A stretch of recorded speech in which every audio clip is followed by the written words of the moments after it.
Không. Đó chanh.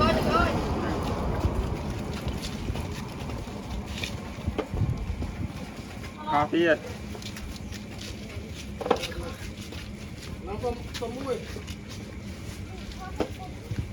Kho tiệt. Đến cho.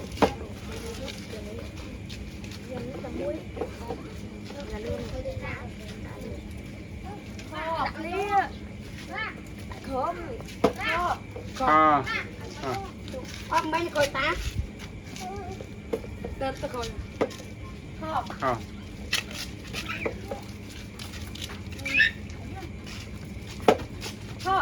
Kho. Độ chanh là kho độ chanh nhỏ. Kho.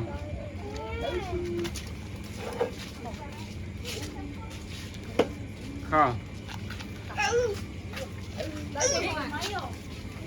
Ta cụt lên. Kho.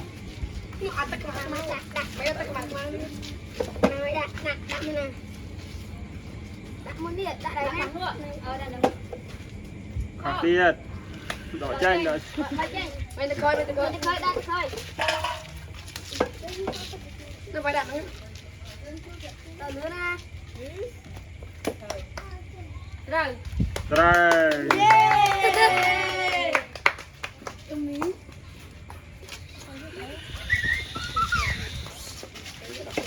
Kho. Bỏ trên đó trên. Đi cho đi, đi cho nó cho đi. Kho. Kho đặt lại cho. Ăn ớt với kho.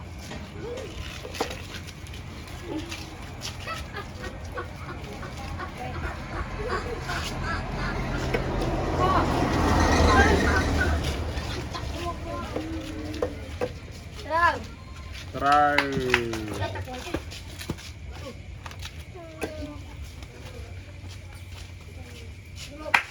Mùa xuân. Rồi. Rồi.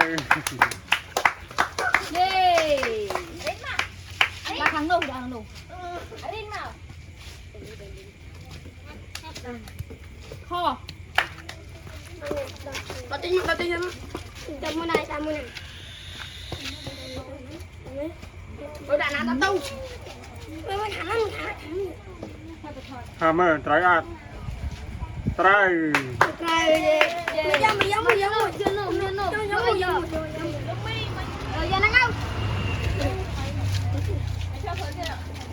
Ê, nó đi lại. Kho.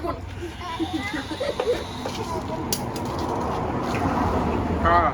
Kho.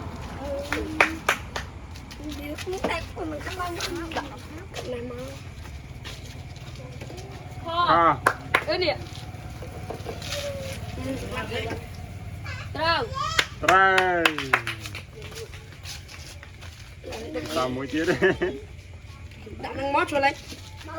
Kho. Kho.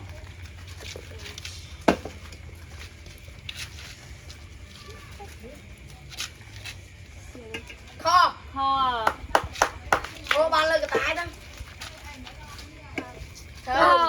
Rồi. Học bắt 100 mà đâu. Đâu.